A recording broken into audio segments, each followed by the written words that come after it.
नमस्कार दोस्तों। आज मैं विज़न की जो टेस्ट सीरीज़ हैं यूपीएससी 2021 के लिए उसका ज्योग्राफी में जो क्वेश्चन है उसकी पूरी सीरीज़ लेके आऊँगा। जितने भी क्वेश्चन होंगे इसमें छोटी छोटी वीडियो बनाई जाएंगी। चलिए टाइम वेस्ट ना करते हुए क्लास को स्टार्ट करते हैं। पूरा डिटेल के साथ क्वेश्चन में क्या है पूरी डिटेल मैं आपको दूंगा। तो आप देख रहे होंगे पहला सवाल हमारे पास है, निम्नलिखित कथनों पर विचार कीजिए। यानी क्वेश्चन पर विचार करने कह रहा है। इसने 3 इन्फॉर्मेशन दी है। पहली इन्फॉर्मेशन ये दी है कि सूर्य, चंद्रमा और पृथ्वी एक सीधी रेखा में होते हैं, यानी कि ठीक है। दूसरा ऑप्शन दिया गया है चंद्रमा की कक्षा पृथ्वी के निकटतम होती है, ठीक है। और तीसरा ऑप्शन दिया है ज्वारीय क्रम सामान्य से अधिक होते हैं। तो इसने बताया कि ये तीनों जो विशेषताएं बताई गई हैं किस घटना की हो सकती हैं। तो मैं आपको एक चीज़ बताना चाहता हूँ यहाँ पर।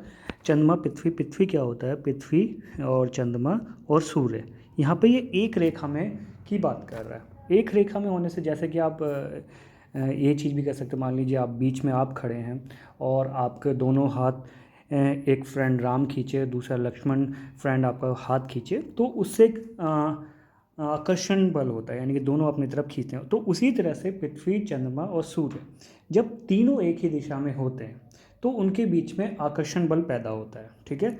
आकर्षण बल पैदा होने से क्या होता है, ज़्यादा आकर्षण बल काम क्या करता है, क्योंकि चंद्रमा हमारे से बहुत पास है तो उसके आकर्षण बल से क्या होता है, आपको पता है पृथ्वी पर 70 समथिंग के परसेंटेज वाटर है। तो वाटर पे अट्रैक्शन की वजह से क्या होता है कि ज्वार भाटे उत्पन्न होते हैं। ज्वार भाटे का मतलब क्या होता है, पानी का, ज्वार का मतलब होता है पानी का ऊपर उठना, ठीक है। और भाटे का मतलब होता है वापस आना, नीचे आना, ठीक है। तो ये प्रक्रिया इसने ज्वार भाटे की दी है। तो सबसे पहले हम देखेंगे सूर्य, चंद्रमा, पृथ्वी जब तीनों कभी भी एक ही रेखा में आते हैं तो वृहद ज्वार आते हैं, यानी कि पानी की लहरें व्यापक रूप से बड़े लेवल पे आती हैं, ठीक है। ये हो गया। दूसरा क्या है, इसमें सबसे ज़्यादा ग्रेविटेशनल फोर्स जो गुरुत्वाकर्षण बल काम करता है, जिसका आकर्षण बल ज़्यादा काम करता है। कभी भी कंफ्यूज मत होना सूर्य का करेगा, नहीं, सूर्य बहुत दूर है हमसे, तो चंद्रमा पास है तो उसका आकर्षण बल ज़्यादा इफेक्ट करता है। तीसरा क्या है, यहाँ पे सामान्य स्थिति से अधिक ज्वार आता है, यानी कि यहाँ पे बड़ा ज्वार आएगा। तो ये कंडीशन क्या होती है, अपव्यय ज्वार भाटे की नहीं है, या तो ये तो कम में आता है। उपसौर ज्वार भाटे में भी नहीं है।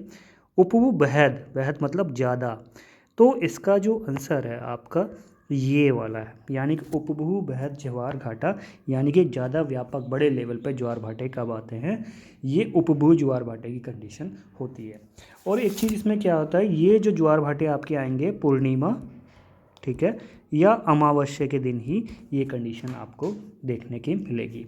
दूसरा, इसमें एक चीज़ और ध्यान रखिएगा, अपकेंद्रीय बल के कारण ऐसा होता है, ये चीज़ इसमें ध्यान रखना। अमावस्या, पूर्णिमा और अपकेंद्रीय बल और चंद्रमा का ज़्यादा गुरुत्वाकर्षण बल और तीनों एक दिशा में। आई होप कि आपको ये सवाल क्लियर हो गया होगा। अपने जो फैक्ट हैं इसके जो मैंने आपको बताया है वो अपने नोट डाउन में भी करते रहिएगा, ठीक है। अब हम बात करते हैं दूसरे सवाल पर। दूसरा सवाल क्या है, निम्नलिखित में से कौन सा मृदा में कार्बनिक पदार्थ की तीव्रता से अपघटन, यानी कि मृदा का अपघटन किस कंडीशन में ज़्यादा होगा, उसकी बात यहाँ पे कर रहा है, ठीक है। अब सबसे पहला इसने ऑप्शन क्या दिया है कि ऑक्सीजन की कमी। अब आप मुझे ये बताइए, अगर ऑक्सीजन की कमी कहीं पर हो जाएगी तो जो जीवाणु होंगे, सूक्ष्म जीव होंगे, वो तो जीवित नहीं रह सकते, अपनी प्रक्रिया तेजी से नहीं कर सकते, तो अपघटन कौन करेगा, अपघटन जीवाणु विषाणु के द्वारा ही तो होता है। तो मुझे लगता है इसका ये ऑक्सीजन की कमी से अपघटन बढ़े ऐसा तो नहीं होगा, यानी कि जिस मिट्टी में ऑक्सीजन की कमी होगी वहाँ अपघटन नहीं होगा। तो ये ऑप्शन मुझे इसका गलत लगता है सवाल के हिसाब से। दूसरा, नाइट्रोजन पदार्थ, हाँ बीच दूसरे को हम बाद में कंसिडर करें। तीसरा देखते हैं, कम ठंडा। आपको पता है आप फ्रिज में चीज़ें क्यों रखते हैं, क्योंकि वो सड़ती देर में है, ठीक है, और जितना गर्म रखेंगे वो जितनी ख़राब हो जाती है, क्योंकि उसमें अपघटन की प्रक्रिया नहीं हो पाती। अब ये बोल रहा है अपघटन के लिए कम तापमान चाहिए, नहीं, पॉसिबल ही नहीं है। तो ये कम टेम्परेचर वाला भी टेम्परेचर गलत हो गया, क्योंकि कम ठंडे में तो अपघटन हो ही नहीं सकता। तो अब एक हमारे पास ऑप्शन बचा नाइट्रोजन पदार्थ के समृद्ध अपघटन। मैं आपको बताना चाहता हूँ कि नाइट्रोजन जब किसी भी चीज़ में होता है तो वहाँ पर अपघटन आपका बढ़ जाता है। तो नाइट्रोजन क्या होता है, जब मिट्टी में, मृदा में क्या होता है, शर्करा पदार्थ अगर है वहाँ पर तो उससे क्या होगा, अपघटन, इंक्रीज़ हो जाता है। तो यहाँ पे सिर्फ एक ही ऑप्शन मुझे सही लग रहा है, तो इसी कारण यहाँ पर ये ऑप्शन आपका केवल ए ही यहाँ पर सही आंसर होगा, यानी कि इसका केवल एक ही आंसर होना चाहिए मेरी नज़र में, यही सही है।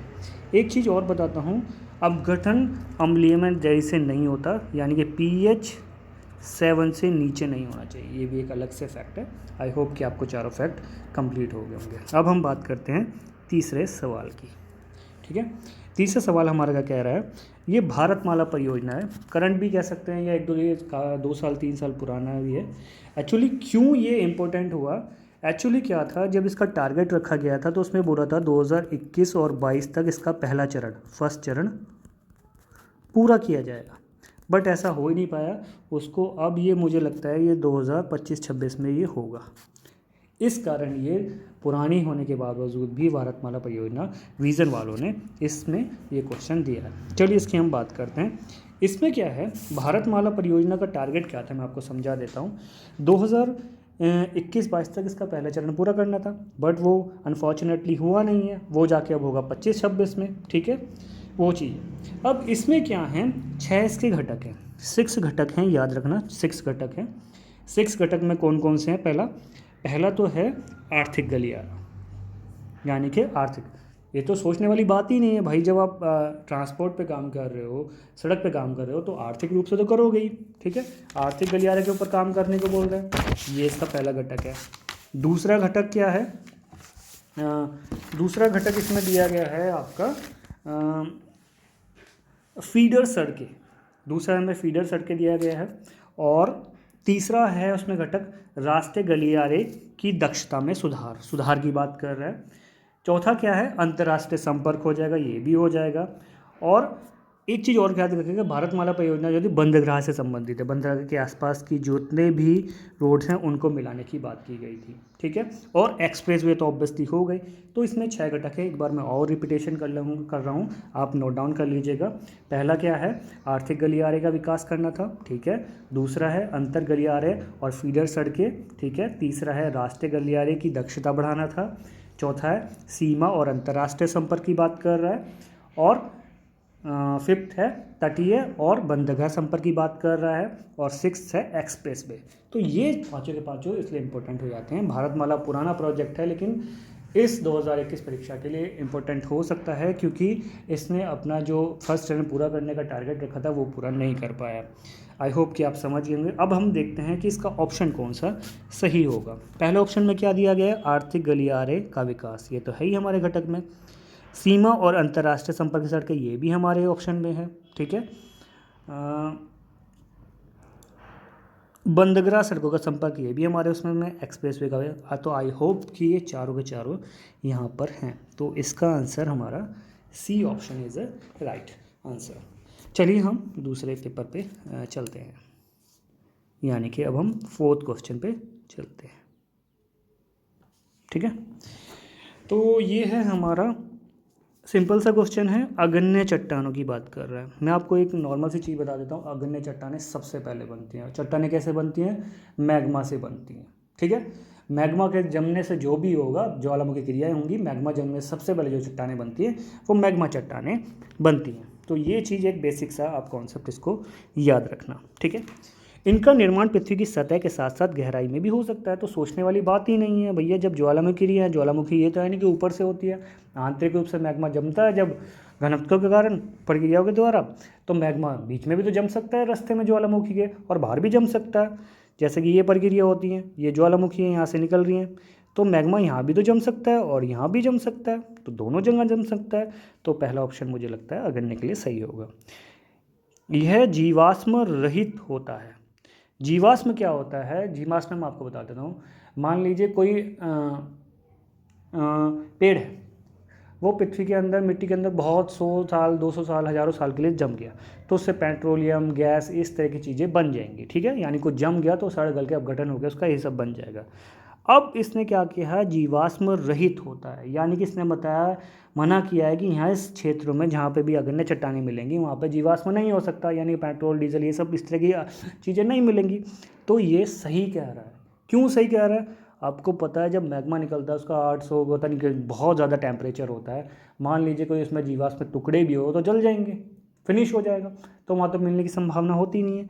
तो जीवाश्म नहीं होता है अग्रण्य चट्टानों में, याद रखना। क्वार्टराइज और ग्रेनाइट ये कायांतिक रूप के चट्टानें हैं, ये कायांतिक यानी एक चट्टान से दाब और ताप के द्वारा बदल के दूसरे चट्टान जो बनते हैं उनका, तो ये मुझे इसके लिए गलत लग रहा है, तो इसका 1 और 2 ही ऑप्शन सही होगा यहाँ पे। आई होप आप समझ गए होंगे। चलिए हम अब 5वें सवाल की बात करते हैं अपने। 5वां सवाल, आवधिक श्रम बल सर्वेक्षण, ये करंट का सवाल है, PLFS, इम्पोर्टेंट भी है, याद रखना, मुझे लगता है इम्पोर्टेंट है, ठीक है। अब इसके उद्देश्य की हम बात करेंगे, क्या ये कह रहा है इसमें, ठीक है।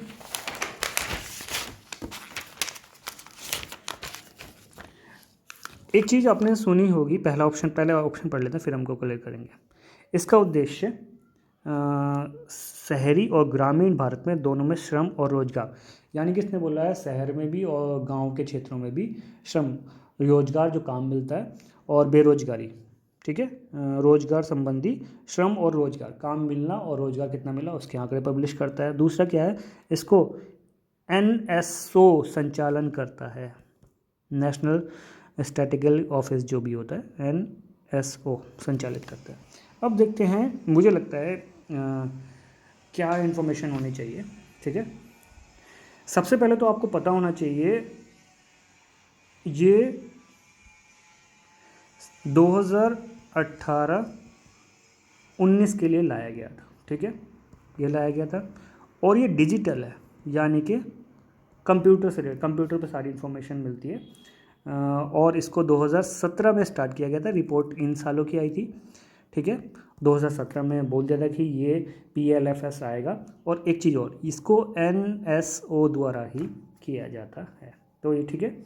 और एक बात और है, कुड्डू समिति, याद रखना, कुड्डू समिति ने PLFS को संस्कृत में बोला था कि इस तरह का कुछ होना चाहिए, ठीक है। अब हम बात कर लेते हैं कि इसका काम क्या क्या है। कुड्डू समिति हो गया, NSO करता है, और ये सही बात है, इसका ऑप्शन इसलिए मुझे लगता है 1 और 2 दोनों होंगे। NSO इसको बनाता है, 2017 में आया था, 18-19 की रिपोर्ट दी थी इसने, ठीक है। इसका मेन काम क्या है, आपका रोजगार और बेरोजगारी दोनों को बताना, ठीक है, रोजगार और बेरोजगारी दोनों के आंकड़े पब्लिश करता है, ध्यान से बात में याद रखना इसको, ठीक है, ठीक है। और मैं इसके डाटा नहीं बता रहा हूँ क्योंकि डाटा अपग्रेड भी हो सकते हैं अगले साल के 21 में, तो मैं पुरानी चीज़ें नहीं बता रहा हूँ, ठीक है। तो ये इसका काम है, ठीक है। अब हम बात करते हैं 6th क्वेश्चन की बात करते हैं, ठीक है। 6th क्वेश्चन की बात करते हैं, इसका 1 और 2 सही है। 6th क्वेश्चन, वे क्षेत्र शीतोष्ण पश्चिमी सीमांत क्षेत्र वर्षा पर्यंत पछुआ पवनों, इसको साथ में आप पढ़ते जाइएगा जूम करके, पवनों के रहते हैं, ये अत्यधिक चक्रवाती गतिविधियों, थोड़ा सा बड़ा कर देता हूँ मैं, गतिविधियों का क्षेत्र है, ग्रीष्मकाल में भी बहुत उष्ण नहीं होता है, जलवायु प्रकार की प्राकृतिक वनस्पति में ओक, अल्प, ऐश, बर्च, बीच, चिनार, हानबीम जैसे वृक्ष यहाँ पे मिलते हैं। उपयुक्त परिवेश में कौन सा सही है, यानी कि इसने जलवायु की प्रॉपर्टीज़ दी है और आपसे पूछा है कि ये कौन से का है, ठीक है। तो मैं आपको बताना चाहता हूँ ये क्या कह रहा है, ये क्या कह रहा है, शीतोष्ण पश्चिमी सीमांत जलवायु की बात कर रहा है। मैं एक बार बात कर देता हूँ उसका, ठीक है। जो है ये है शीतोष्ण पश्चिमी सीमांत जलवायु की बात कर रहे हैं, नाम लिख लीजिएगा। और इसी को ना हम ब्रिटिश तुल्य कहते हैं, बी ऑप्शन। ब्रिटिश तुल्य का मतलब क्या है, ब्रिटिश में होती है तो उसके नाम पे उसको रख दिया गया, जनरल सा इतना सा कॉन्सेप्ट है। अब हम उनकी बात कर लेते हैं, ये क्या होता है, पश्चिम से स्टार्ट होती हैं इसलिए इनको पछुआ कह देते हैं, ठीक है, यानी कि इस तरह से स्टार्ट होती हैं, इस तरह से, ठीक है, इस तरह से स्टार्ट होती हैं तो इसको पश्चिमी तुल्य कहते हैं, और पूर्व की तरफ जाती हैं, ठीक है। यानी कि पश्चिम से स्टार्ट हुई पूर्व की तरफ जाएंगी, पूर्व जाते जाते वर्षा कम करने लग जाती है। ठीक है, अब इनका जो प्रसार है कहाँ कहाँ होगा, यूरोप में होगा उत्तर, जब ये शीतोष्ण शीतोष्ण की बात कर रहा है, ब्रिटेन में होगा, फ्रांस में होगा, नीदरलैंड में होगा, डेनमार्क में होगा। और एक चीज़ और याद रखिए, ये सारे तो उत्तरी गोलार्ध में, वहीं दक्षिणी गोलार्ध में भी चिली, तस्मानिया और न्यूजीलैंड में भी इनका प्रभाव देखने को मिलता है इस तरह की। इनकी खास बात क्या होती है, टेम्परेचर तो कम ही होगा जब शीतोष्ण वाले 5 से 15 डिग्री, ये भी चीज़ आप ध्यान रख लीजिएगा। ठीक है, वार्षिक प्रयास तक 5 से 15 डिग्री टेम्परेचर, भारत में नहीं होगी, पाकिस्तान में नहीं होगी, नेपाल में नहीं होगी, तो इस तरह से ध्यान रखिएगा। ठीक है, और इसमें वर्षा होती है और पूर्व जाते जाते इसकी वर्षा कम आती है। तो ये आप ध्यान रखिएगा कि ब्रिटिश तुल्य जलवायु है, इसका बी ऑप्शन मुझे सही लग रहा है। ठीक है, अब हम नेक्स्ट सवाल की बात करें। मैं ज़्यादा सवाल नहीं लाऊंगा, 10, 12, 15 इसी तरह से छोटी छोटी वीडियो बनाऊंगा जिससे आप भी बोर ना हो, क्योंकि डाटा मैं ज़्यादा दूंगा। कराने को तो मैं आपको डायरेक्ट भी करा सकता था कि इसका आंसर ये है वो, लेकिन उचित नहीं होगा क्योंकि हम लोग यूपीएससी की टेस्ट सीरीज़ कर रहे हैं, तो थोड़ा सा हमें ध्यान देना पड़ेगा। ठीक है, और पिछले वाले सवाल में जो वृक्ष के दिए गए हैं वो शीतोष्ण में ही होते हैं, वो भी आप याद रख लीजिएगा ऑप्शन में। ठीक है, अब हम अपना 7वां सवाल कर रहे हैं। 7वां सवाल क्या होता है, निम्नलिखित कौन सा मानसून विच्छेदन, विच्छेदन का मतलब क्या होता है, कोई भी कार्य कर रहे हैं, कुछ समय के लिए वो कार्य रुक गया, तो ये क्या बोल रहा है, जो मानसून आ रखा था वो रुकावट आ गई, उसमें कुछ समय के लिए रुकावट, तो उसको विच्छेदन की बात कर रहा है। तो ऑप्शन देख लेते हैं क्या है, डायरेक्ट अच्छा सा सवाल है, सिंपल सा सवाल है। ठीक है, एक दो चीज़ बताता हूँ, भारत में मानसून के क्या आता है, अरब सागर से आता है और बंगाल की खाड़ी से आता है। ठीक है, दो जगह से यूनिट आती है, उसी की वजह से हमारा मानसून होता है। जनरली हमारा जो मानसून होता है दक्षिणी पश्चिमी से होता है, यानी कि इस दिशा से, दक्षिण पश्चिमी दिशा से होता है, दक्षिण और पश्चिम के बीच में होती है। ठीक है, तो इसने क्या किया, जब कभी भी मानसून 1 सप्ताह, 10 दिन, 15 दिन के लिए रुक जाता है, किसी भी कारण हो सकता है, वो मैं कारण 2-4 बताऊंगा, तो वही चीज़ होती है। तो यहाँ दिया गया है दक्षिण पश्चिमी मानसून, मैं इसको मिटा देता हूँ, जो है आपको ऑप्शन पढ़ने में आसानी रहेगी। हाँ ठीक है, ये क्या कह रहा है, दक्षिणी पश्चिमी मानसून अवधि के दौरान जब कुछ दिनों तक वर्षा होने के पश्चात एक या अधिक सप्ताह के लिए ना हो। सिंपल सा सवाल है। अब जब इतना बता दिया है तो ये भी देख लिया जाए कि मानसून विक्षोभ क्यों हो जाता है। ठीक है, तो उत्तर भारत में क्या है, आपके विशाल मैदान है, आपको पता ही है, जो अगर मैं मैप बनाऊँ इस तरह से, तो इस तरह से जनरली, तो यहाँ वाला क्षेत्र क्या है, मैदान है। ठीक है, मैदान वाला क्षेत्र है। तो यहाँ पे क्या होता है, उष्णकटिबंधीय अभिसरण क्षेत्र में ITCZ की बात कर रहा है, उष्णकटिबंधीय चक्रवात, तो यहाँ चक्रवात जो आते हैं पश्चिम से, उनकी संख्या अगर कम हो जाती है तो ये डिले भी हो जाता है। ठीक है, या कभी कभी क्या होता है कि दक्षिण पश्चिम मानसून यहाँ से होता है, तो कभी कभी दक्षिण पश्चिम मानसून की जो पवनें होती हैं वो यूँ बहने लग जाती हैं, यानी कि ये हमारा है, तो ये यूँ ना जाकर ये इसके समांतर ही बहने लग जाती है, तो ये भी एक तरह के विच्छेदन का कारण हो सकता है। आई होप कि आप समझ गए होंगे, तो बी ऑप्शन इसका राइट आंसर है, ये चीज़ आप ध्यान रखिएगा।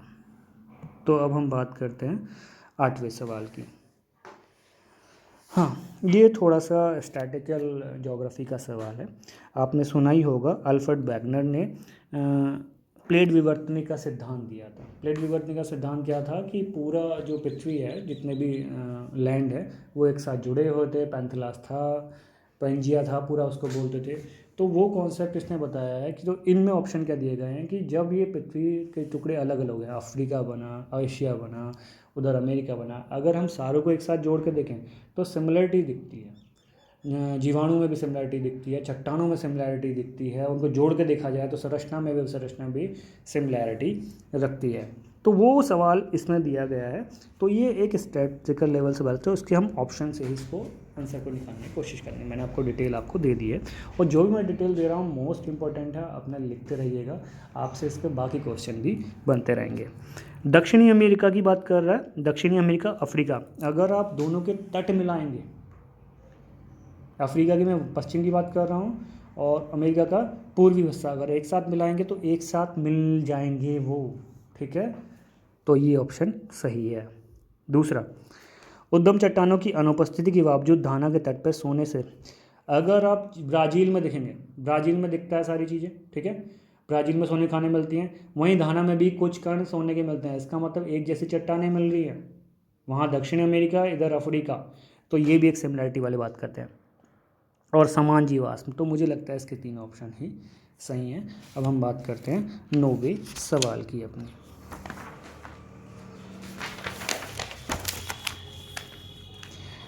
यहाँ पे बात कर रहा है उपयुक्त में कौन सा सही है। महासागरीय गर्त, गर्त का मतलब क्या होता है, खड्डा, गहराई।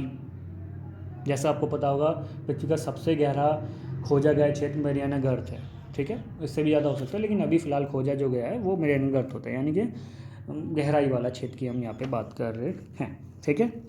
तो पहला ऑप्शन पढ़ते हैं, ऑप्शन से इसको सॉल्व करने की कोशिश करेंगे। पहला ऑप्शन, अपसारी प्लेट सीमांतों के साथ,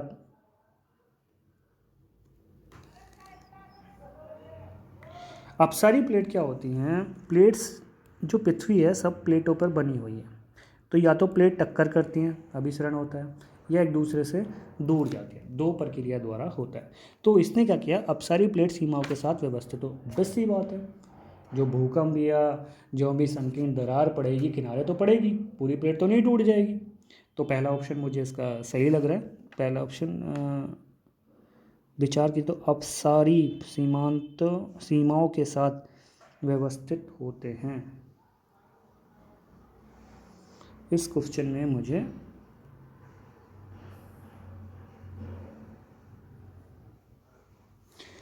अपसारी नहीं, सॉरी, अपसारी का मतलब, हाँ ठीक है, ठीक है, दूसरा ऑप्शन देखते हैं।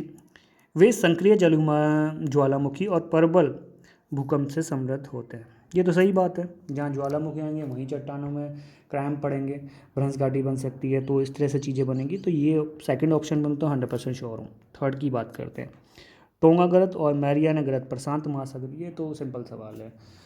जो मैरियाना गर्त वाला टच है और टोगो वाला है, ये दोनों के दोनों आपके प्रशांत महासागर में। तो ऑप्शन 1 2 3 तो हैं, लेकिन मुझे थोड़ा सा पहले ऑप्शन में डाउट लग रहा है, तो थोड़ा सा मैं उसको देख लेता हूँ क्या कह रहा है ये।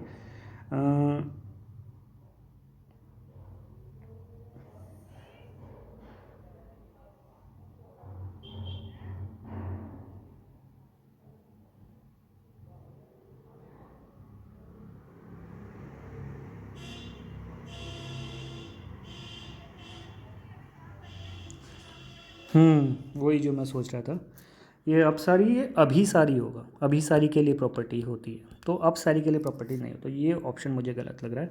तो इसका आंसर केवल 2 और 3 ही है, ठीक है। अब हम बात करते हैं, आगे की बात करते हैं, ठीक है, ज़्यादा क्वेश्चन नहीं करेंगे, छोटी छोटी वीडियो में ही सारे क्वेश्चन धीरे धीरे करेंगे, जिससे आपका भी टाइम वेस्ट ना हो और आपका पेपर भी धीरे धीरे कंप्लीट होता जाए विद नॉलेज के साथ, विद इंफॉर्मेशन के साथ, ठीक है। अक्षांश और देशांतर के संबंध में बात कीजिए। मैं आपको बता देता हूँ, पृथ्वी होती है ये, ठीक है, ये विषुवत रेखा होती है, ठीक है, विषुवत रेखा होती है, ये 0 डिग्री पर होती है, ठीक है। तो अक्षांश रेखा क्या होती है, लेटी हुई रेखा, ठीक है, पूरे पृथ्वी पर होती है, ये 90 डिग्री के आसपास तक होती है, ठीक है, 0 से 90 डिग्री तक 90 रेखा होती हैं उत्तर में और दक्षिण में, ठीक है। वहीं ग्रीनविच से 0 डिग्री से ये पूर्व की तरफ, ये पश्चिम की तरफ, ऐसे खड़ी रेखाएं होती हैं, इनको बोलते हैं देशांतर। आई होप कि आप समझ गए होंगे अक्षांश और देशांतर। अब सवाल को हम पढ़ते हैं। अक्षांश को पृथ्वी की सतह पर विषुवत रेखा के उत्तर और दक्षिण में किसी बिंदु के कोणीय दूरी से मापा जाता है। कोणीय दूरी से आप डरिएगा मत, जब ये एक लाइन यूँ खींचें, पृथ्वी तो गोल है ना, चपटी है मतलब, तो इस तरह तो उंगली रेखा है, तो ये ऑप्शन मुझे सही लग रहा है, इसका पहला ऑप्शन इसका सही लग रहा है, पहला ऑप्शन सही है। दूसरे ऑप्शन की बात करते हैं, किसी स्थान के अक्षांश और देशांतर दोनों पृथ्वी के केंद्र से मापा जाता है, ठीक है, ये भी सही बात है, दोनों को पृथ्वी के केंद्र से ही मापा जाता है। इसके अलावा थोड़ा सा मेरा सब्जेक्ट है तो मैं आपको थोड़ा सा इसके बारे में एक्स्ट्रा डिटेल भी देना चाहूँगा। यहाँ तक तो ये 180 रेखाएं होती हैं, 180 और 180, 360, और ये 90 90 180 होता है। ठीक है, ये चीज़ ध्यान रखना। तो ये होता है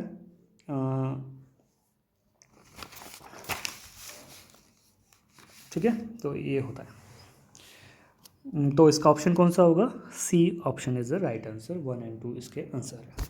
अब हम बात कर लेते हैं 11वें सवाल के बारे में। 11वां सवाल क्या है? पर्वतों के प्रकारों के संदर्भ में निम्नलिखित बात कीजिए। यानी कि पर्वत में कौन से की प्रॉपर्टीज दी गई है वो यहाँ पर बात की गई है।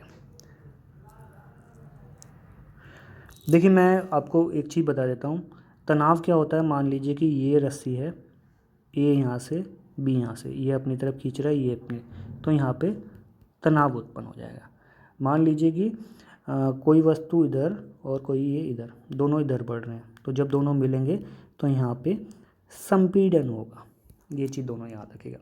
तो बृहत्सन पर्वत का निर्माण हेतु पृथ्वी की भूपटल पर संपीड़न और तनाव दोनों सम्मिलित होते हैं।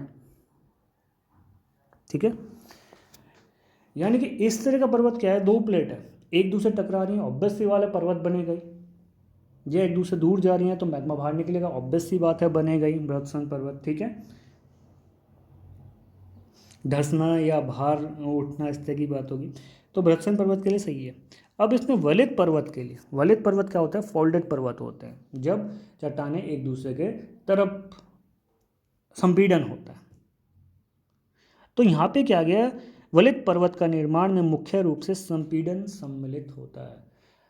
आप ये नहीं कह सकते कि वलित पर्वत का निर्माण केवल संपीड़न से ही होगा, यानी कि जब दोनों पर्वत या प्लेट्स एक दूसरे की तरफ टक्कर मार रहे होंगे। नहीं, कभी कभी एक दूसरे से प्लेट जब दूर जा रही होती हैं, ठीक है, तनाव उत्पन्न हो रहा होता है, दूर जा रही होती हैं, तब भी पर्वतों का निर्माण हो जाता है। तो लेकिन इसने कॉन्सेप्ट में क्या किया है? मुख्य रूप से जनरली जो आपके फोल्डेड पर्वत होते हैं वो संपीड़न के कारण ही होते हैं। तो ये चीज़ ध्यान रखना, इसने ये बोला, इसने मना नहीं किया कि उस तरह नहीं होते हैं। तो ये कन्फ्यूज़न फैक्टर वाले सवाल होता है, थोड़ा सा इनको ध्यान से रखिएगा। दूसरा सवाल, एंडीज और बृहत्सन पर्वत के उदाहरण, जबकि वहाँ से नहीं भाई, एंडीज वगैरह और ये हिमालय वगैरह ये फोल्डेड पर्वत के हैं, इसके नहीं हैं। तो इसका मुझे लगता है केवल एक ही आंसर होगा यहाँ पे 11वां। ठीक है, आई होप आप समझ गए। साथ के साथ में इनके नोट्स ज़रूर बनाते रहना, जो भी मैं आपको एक्स्ट्रा डिटेल दे रहा हूँ उनके सारे में। अब हम 12वें क्वेश्चन की बात करें, इसीलिए मैं ज़्यादा क्वेश्चन नहीं लेके आ रहा हूँ, रोज़ 2-3 वीडियो में ऐसे ही करूँगा जब तक पीटी चल रहा है, जिससे आपका अच्छे से सब्जेक्ट ज्योग्राफी हो जाए, और बाकी टाइम मिलेगा तो और भी सब्जेक्ट लेंगे। रोज़ 2 या 50 क्वेश्चन एटलीस्ट मैं एक दिन में लेके आने का टारगेट है, अगर अच्छा रिस्पॉन्स मिला तो। ऑब्वियसली आप इसको शेयर वगैरह, थोड़ा सा स्लो पढ़ाता हूँ तो आप इसको ना स्पीड करके भी पढ़ेंगे तो अच्छा रहेगा। 1.25 पे स्पीड कर लेना है, 1.5 कर लेना, जैसा आप कंफर्ट लगे। भू आकृति विज्ञान के संबंध में प्याला क्या होता है? प्याला मैं बताता हूँ क्या होता है। ये जनरली मरुस्थलीय प्रक्रियाओं में होता है। ठीक है, मरुस्थलीय क्षेत्र जो होता है, रेगिस्तान वगैरह होता है, वहाँ कभी कभी क्या होता है, पानी जनरली वहाँ पानी होगा तो एकदम से पानी नीचे चला जाता है, लेकिन कभी कभी क्या होता है, पानी वहाँ पर रुक जाता है। ठीक है, तालाब बन जाएगा, दरिया बन जाएगा, इस तरह से चीज़ें वहाँ पर बन जाती हैं, तो वहाँ पे एक प्याले जैसी संरचना बन जाती है, तो इसी को प्याला कहा जाता है। तो ऑप्शन देख लेते हैं इसमें कौन सा सही होगा। ठीक है, मरुस्थलीय क्षेत्रों में पाए जाने वाले मैदानों के गर्त में बनी उथली झीलें। हाँ, उथली मतलब कम गहरी, ज़्यादा गहरी नहीं बन सकती, पानी वहाँ पे सोख लेता है रेगिस्तान।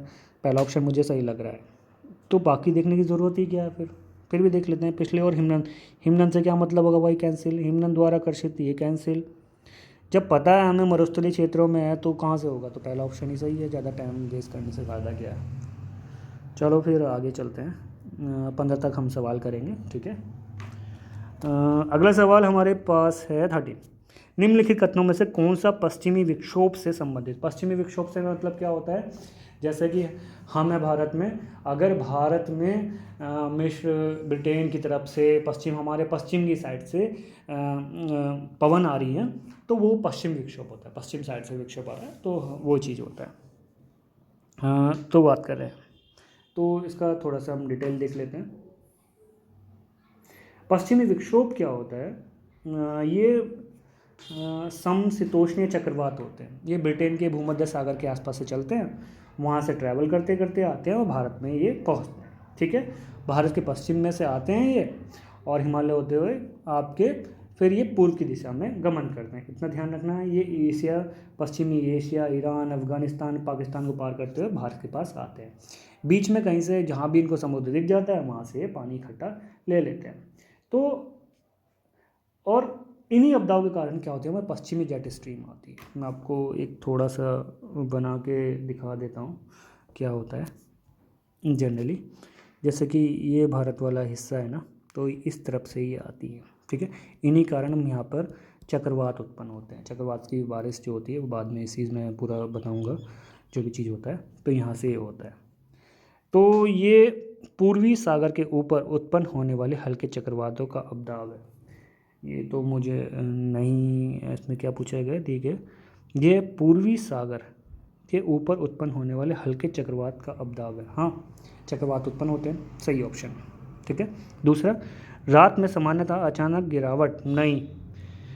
पश्चिमी विक्षोभ जब भी आता है टेम्परेचर बढ़ जाता है, गिरता नहीं है, टेम्परेचर गिर जाता है, याद रखना। ठीक है, ये होती है भारत में रबी फसलों के। रबी फसलें कौन सी होती हैं, जो सर्दियों में उगाई जाती हैं, जैसे गेहूँ हो गया। ठीक है, तो ऑब्वियस सी बात है, अगर सर्दियों में जब बारिश नहीं होती, थोड़ी बहुत बारिश होगी, तो बारिश होना तो अच्छा ही होता है। तो मुझे लगता है इसका ये भी ठीक है। तो इसका आंसर मेरे हिसाब से केवल 1 और 3 होना चाहिए, 2 ऑप्शन इसका गलत है। ठीक है, अब हम बात कर लेते हैं अपने 14 सवाल की। 14 सवाल हमारा क्या है, पृथ्वी का गुरुत्व, यानी कि जो वेट होता है, हर एक इंसान का वेट होता है, तो वो उसके बारे में बात कर रहे हैं। ठीक है, पहला ऑप्शन पढ़ लेते हैं, डायरेक्ट ही पढ़ते हैं इसको। यह पृथ्वी के भीतर पदार्थ के द्रव्यमान के विवरण को प्रभावित होता है। ऑब्वियस सी बात है कि हमारी कोर में क्या है, वो सारी चीज़ों की वजह से तो हमारा वेट होता है, क्योंकि उसी की वजह से आकर्षण होता है, जिसमें आयरन हो गया, निकल होता है, वो सारी चीज़ें होती हैं। आपको मैं बता चुका हूँ, कोर के अंदर होता है। कोर समझते हैं ना क्या होता है, कोर क्या होता है, पृथ्वी के ये कोर है। ठीक है, ये मेंटल हो गया, ये बाहरी आवरण हो गया। ठीक है, मेंटल कोर ये सब होता है। तो इसकी बात, इसमें मेटल है, जब भी तो हमारा वेट आकर्षण करता है, वेट बनता है।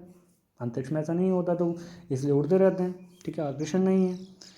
तो पहला सही है। भूमध्य रेखा की तुलना में ध्रुवों पर इसका मान अधिकतम होता है, ये सही चाहिए। अगर आप यहाँ पर वेट नापेंगे तो आपका कम होगा, और यहाँ पर नापेंगे तो ज़्यादा होगा। तो अगर कोई कहे कि आपने वेट इंडिया में नापना है और आप दिल्ली में हैं, दिल्ली में वेट नाप रहे हैं, तो आपका 60 किलो वज़न है, तो अगर आप रशिया, रूस में जाते हैं तो वहाँ पर आपका वेट बढ़ जाएगा, क्योंकि जो ये सेंट्रल होता है, भूमध्य बीच में, सेंटर की बात करते हैं अंदर जाके, ऊपर नहीं, उसकी दूरी भूमध्य रेखा पर ज़्यादा है और ध्रुवों पर ऊपर जाने पर उसकी दूरी कम है। ठीक है, तो जहाँ जो पास होगा उसका तो आकर्षण ज़्यादा ही लगेगा। तो भूमध्य रेखा ध्रुवों पर वेट ज़्यादा होता है, यानी कि रूस वाले का वेट आपका इक्वल होने के बावजूद भी रूस वाले का कुछ वेट आपसे एक्स्ट्रा दिखेगा। तो मुझे इसके 1 और 2 दोनों ही सही लगते हैं। अब हम बात कर लेते हैं 15 सवाल। 15 सवाल का ही सीरीज़ लाऊंगा मैं, जितना भी होगा, रोज़ 2 या 3 वीडियो जितनी भी आएंगी। निम्नलिखित में से कौन सा पृथ्वी के गोलाकार होने के प्रमाण है? सिंपल सवाल है, पूछ रहा है गोला होने क्या प्रमाण है, तो एक बेसिक सा सवाल है, वैसे सवाल वैसे आते नहीं हैं, फिर भी देख लेते हैं। बिना तीव्र ढाल के पृथ्वी पर संभावित परिनोसंचलन, सही बात है। आप पृथ्वी पर सारी जगह नाव चला सकते हैं, जहाज चला सकते हैं, अगर वो गोल ना होती तो पॉसिबल ही नहीं था। पानी भी नहीं टिकना था अगर गोल ना होती तो, मैं तो यही बताऊंगा। तो पहला ऑप्शन मुझे सही लग रहा है इसका। लग क्या रहा है ही, पृथ्वी के विभिन्न स्थानों पर सूर्योदय सूरज का अलग अलग समय होना। अगर मान लीजिए प्लेन हो तो वहाँ तो सूर्य एक साथ ही दिखेगा। गोल के होने के कारण ही क्या होता है कि वो सब जगह एक जैसा टाइम में नहीं दिखता। अरुणाचल प्रदेश में जल्दी सूर्य उगता है, वहीं आप गुजरात में जाएंगे सबसे देर में सूरज उगता है वहाँ पर। तो ये गोल होने के प्रमाण है। तो इसका क्या है, चंद्रग्रहण के दौरान पृथ्वी की छाया का आकार देख लीजिए, गोल दिखता है, चपटा टाइप से दिखता है। तो मुझे 3 ऑप्शन इसके सही लग रहे हैं। ठीक है, तो ये 3 ऑप्शन इसके सही हैं। ये सवाल हो गया, इसके नोट ज़रूर बना लीजिएगा जो इन्फॉर्मेशन दे रहा हूँ 15-15 की, और प्लीज़ करके लाइक ज़रूर कीजिएगा और शेयर ये सब कर लीजिएगा। और छोटी छोटी वीडियो मैं लाऊंगा। अगर रिस्पॉन्स अच्छा रहा तो मैं कंटिन्यू वीडियो लाता रहूँ। Thank you for watching and best of luck for your exam. Bye.